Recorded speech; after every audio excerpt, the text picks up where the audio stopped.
అందరికీ నమస్కారం. నేను మీ గోపాల్ అయ్యంగార్. శ్రీమతే రామానుజాయ నమః. 16వ తారీఖు మార్చి నెల 2025 నుంచి 22వ తారీఖు మార్చి నెల 2025 వరకు మేషరాశి నుంచి మీనరాశి వరకు వార ఫలాలు ఎలా ఉందో ఈ రోజు తెలుసుకుందాం. ముఖ్యమైన విషయం, చాలా ఇంపార్టెంట్ విషయం మీకు చెప్పాలి. రాహు కేతు ఎప్పుడైతే పైన రాహు ఉండి కింద కేతు ఉంటాడో దానిని రాహుగ్రస్త కాలసర్ప దోషం అంటారు. 30వ తారీఖు ఈ నెల మార్చి నాడు శని మీనరాశిలోకి వెళ్ళిపోతాడు. వెళ్ళినప్పుడు రాహుకేతు మధ్యలో అన్ని గ్రహాలు వచ్చినట్టుగా మనకు లెక్క. అందులో రాహు చాలా తొందరలోనే కుంభరాశిలోకి రాబోతున్నాడు మీనరాశి నుంచి. అదొక చాలా ఇంపార్టెంట్ పాయింట్. మే మంత్లో కేతు కూడా సింహరాశిలోకి వస్తున్నాడు. రాహుకేతు మధ్యలో అన్ని గ్రహాలు పుష్కలంగా నిండిపోయి ఉన్నాయి. ఇది రాహుగ్రస్త కాలసర్ప దోషం అనేది మంచిది కాదు. ఇది చాలా బ్యాడ్ సిమ్టమ్ని చూపిస్తుంది. ఎన్నో జాతకాలు మేము చూసినప్పుడు రాహుకేతు గ్రహాల మధ్య మిగతా గ్రహాలు ఉన్నప్పుడు దానిని ప్రమాదకరమైనదిగా, యుద్ధాలు జరిగేటువంటిదిగా, అరిష్టం అనేదిగా, సంక్షోభం లాంటిది అన్ని రంగాలలో, ఒక రాజకీయమే కాదు, పిల్లల చదువులో, ఉద్యోగాల్లో ఈ యొక్క ట్రంప్ గవర్నమెంట్ ఇప్పుడు చేస్తున్నటువంటి పనికి మాలినటువంటి అనేక పనులు, నేను నిన్ను కొడతాను ఒక దెబ్బ అంటే ఎదుటివాడు నేను నిన్ను రెండు కొడతాను అంటున్నాడు. భారతదేశం మీద నేను ఇంత తారీఫ్ వేస్తానంటే భారతదేశం అమెరికా మీద వేయాల్సిన తారీఫ్ అది వేస్తుంది. చైనా అలాగే ఉంది. అన్ని దేశాలు కూడా అమెరికాని ఒంటరిగా చేసే పరిస్థితి, ఆర్థికంగా సంక్షోభం లేవనెత్తే పరిస్థితి, అన్ని ధరలు కూడా ప్రియమయ్యేటువంటి అవకాశాలు, ఉద్యోగంలో సంక్షోభాలు, ప్రజల్లో ఆందోళన తెచ్చేటువంటి ట్రంప్ గవర్నమెంట్ తీసుకునే అనేక నిర్ణయాల వల్ల మొత్తం ప్రపంచానికే ఎఫెక్ట్ అయ్యే అవకాశాలు కూడా రాజకీయంగా ఉన్నాయి.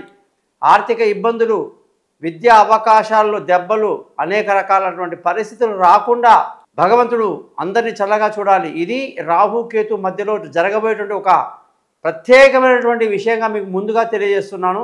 30వ తారీఖు ఎప్పుడైతే శని మీనరాశిలోకి వెళ్ళిపోతున్నాడో అప్పుడు రాహు మెల్లమెల్లగా పూర్తిగా కిందికి వచ్చేస్తున్నాడు కుంభరాశిలోకి. దానివల్ల పూర్తి ప్రతిష్టంభన ఏర్పడకుండా మరి మిగతా ఎన్ని గ్రహాలన్నా ఈ రాహుకేతుని దాటుకుని వచ్చేస్తున్నాయా అని చూస్తే కుజుడు మిథున రాశిలోనే అలాగే ఉండిపోయాడు. గురువు 15వ తారీఖు నాడు మిథున రాశిలోకి వెళ్తున్నాడు, అది కూడా లోపలే ఉంటున్నాడు రాహుకేతు మధ్యలో. సూర్యుడు ఇప్పుడే కుంభరాశిలోకి ఈ వారం వచ్చాడు ఈరోజు.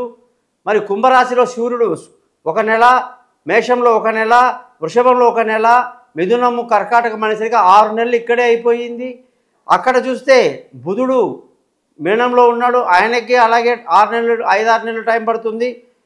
శుక్రుడికి అదే టైం పడుతుంది. మరి ఇటువంటి పరిస్థితి మంచిది కాదు అని ఒకటి ముఖ్యంగా తెలియజేస్తూ అందరూ కూడా తమ తమ ఇష్టదైవాన్ని ప్రార్థిస్తూ మంచి జరగాలని కోరుతూ వాళ్ళ కుటుంబాల గురించి ఆలోచించాల్సిన ముఖ్యమైన విషయం హెచ్చరిస్తున్నారు. రెండోది, సూర్యుడు కుంభరాశిలోకి వచ్చేసాడు కాబట్టి 12 రాశులకు వాటి ప్రభావం ఎలా ఉందో ఈరోజు మనం తెలుసుకుంటాం అన్నమాట.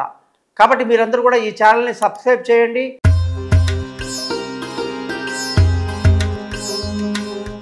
కర్కాటక రాశి వాళ్ళందరికీ కూడా 16వ తారీఖు మార్చి 2025 నుంచి 22వ తారీఖు మార్చి 2025 వరకు వారఫలం ఎలా ఉందో ఈరోజు చూద్దాం. కర్కాటక రాశి వాళ్ళకి వారం మొదట్లో కొన్ని ఎదురు దెబ్బలు తగిలినా కూడా బుధవారం నుంచి అనేక శుభాలు జరుగుతాయి. విందులు వినోదాలు పాల్గొంటారు, ఆనందంగా గడుపుతారు. అష్టమ సూర్యుడు భాగ్యంలోకి రావడం చాలా గొప్ప విషయం. అష్టమంలో అంటే 8వ ఇంట్లో ఉన్నటువంటి సూర్యుడు ఇప్పుడు 9వ ఇంట్లోకి రావటం వల్ల విపరీత ధనయోగం అనేది ఉంటుంది, కుటుంబ సంతోషం ఉంటుంది, పిల్లల చదువులో గుర్తింపు, రాణింపు, సుఖ సంతోషాలు బాగా కనిపిస్తున్నాయి. బంధువుల స్నేహితుల సహాయ సహకారాలు పెద్దగా లభించదు. మానసిక ధైర్యాన్ని కలిగి ముందుకు దూసుకొని వెళ్ళాలి. విలువైన వస్తువులు, భూములు, వాహనాలు, ఇతరత్ర ఏదైనా సరే అద్భుతంగా ఉంటుంది. లావాదేవీలు బాగా రాణిస్తాయి. తల్లి ఆశీస్సులు బాగుంటుంది, ఆమె ఆరోగ్యం బాగుంటుంది. సంతానం విషయంలో జాగ్రత్తలు తీసుకోవాలి. తెలివి తక్కువ నిర్ణయాలు తీసుకునే అవకాశాలు ఎక్కువ ఉన్నాయి. పొరపాటు జరిగే అవకాశాలు ఎక్కువ ఉన్నాయి. విదేశీయానాలు, దూర ప్రయాణాలు ఇబ్బందికరంగా మారుతాయి. పై చదువుల కోసం పిల్లలు చేసే ప్రయత్నాలు కొంతవరకు ఆగితే మంచిది, తొందరపాటు పనికిరాదు. ఆరోగ్యపరంగా జాగ్రత్తలు తీసుకుంటూ ఉండాలి. శత్రువుల మీద కూడా ఒక కన్నేసి ఉంచడం మంచిది. రుణ ఒత్తిడి నుంచి బయటపడడానికి ఆలోచించాలి. భార్యాభర్తల మధ్య అష్టమ శని ప్రభావం ఎక్కువగా ఉంది. చాలామంది కర్కాటక రాశి వాళ్ళు భార్యాభర్తలు జాతకంలో కూడా పరిస్థితి బాగాలేకపోతే చాలా ఇబ్బందులకు గురవుతున్నారు. కొంతకాలంలో అంటే 30వ తారీఖు మార్చి నుంచి ఈ నెల శని భాగ్యంలోకి 9వ ఇంట్లోకి వెళ్తున్నాడు కాబట్టి మీకు చాలా మంచిది. కాబట్టి మీ కష్టాలన్నీ తొలగిపోయే ఆ రోజులు చాలా దగ్గరలో ఉన్నాయి భార్యాభర్తల పర్టికులర్గా వాళ్ళ విషయాల్లో.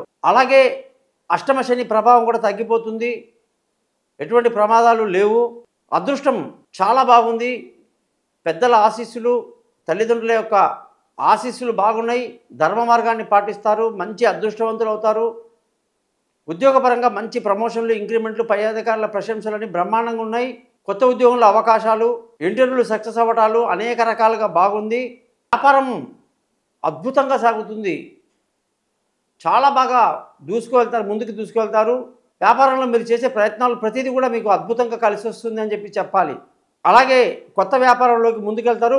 ఫుడ్కు సంబంధించిన ఆహారానికి సంబంధించినటువంటి వ్యాపారంలో ఉన్నవాళ్ళు కర్కాటక రాశి వాళ్ళందరికీ కూడా పట్టిందల్లా బంగారమా అన్నట్టుగా ఈ వారం కనిపిస్తూ ఉంది.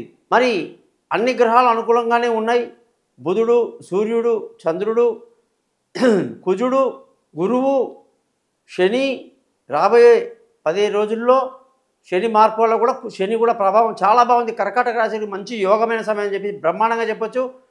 జాతకపరంగా కూడా మనకి ఎటువంటి ప్రాబ్లమ్స్ ఉన్నాయి, పుష్యమి నక్షత్రంలో పుట్టిన వాళ్ళు కానీ, ఆశ్లేష నక్షత్రంలో పుట్టిన వాళ్ళు కానీ వాళ్ళ దశ అంతర్దశ ఎలా ఉంది, అందులో ఎటువంటి ఇబ్బందులు ఉన్నాయో కూడా మనం సరి చేసుకుంటే మంచి అదృష్టాన్ని ఇంకా కూడా కలిగి ఉండొచ్చు. 50 పేజీల జాతకాన్ని రెడీ చేయటం, మీకు 15 నిమిషాలు చదివి దాన్ని అర్థమయ్యేటట్టుగా చెప్పటం మేము చేస్తుంటాం.